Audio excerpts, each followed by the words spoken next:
previous labs that I've had, like science classes and whatnot, they would show us demonstrations, like maybe one thing to the entire class. We wouldn't get to touch it at all. But now, like with these, you can actually like use it. It's telling these kids you can do things that the brightest and most well-trained scientists can do, and you're doing it right here in high school. I'm more of a visual kind of learner, so I need to be able to see what's happening and how to use this equipment rather than just read that you do this and this and this is what's going to happen. I actually didn't really have a lot of lab experience in high school, but I think it is super important because that's more representative of what we do daily as a scientist, and being comfortable with that is really important. The Amgen Scholars Program teaches you how to take the resources around you and work with whatever you've got to get to where you need to go. And I think that's a really important skill that I use every day here, and I think is important for whatever discipline you might go into. So many times their classes are textbook driven. You know, they read the book, they fill out a worksheet.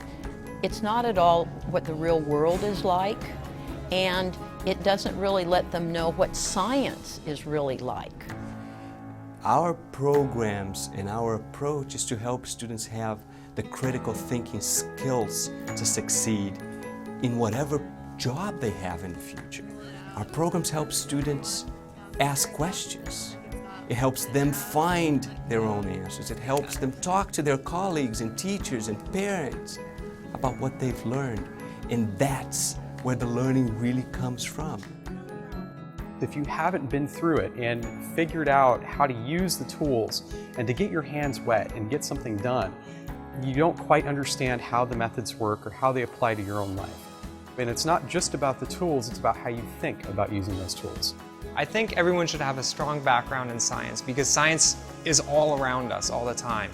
It's our climate, it's our bodies, it's everything we interact with every day. And having an understanding of that can make us have more informed decisions about how we live our lives, how we take care of ourselves, how we take care of our planet.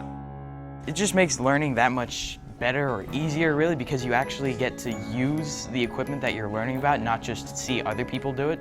So it's, I don't know, it makes it better. I enjoy it.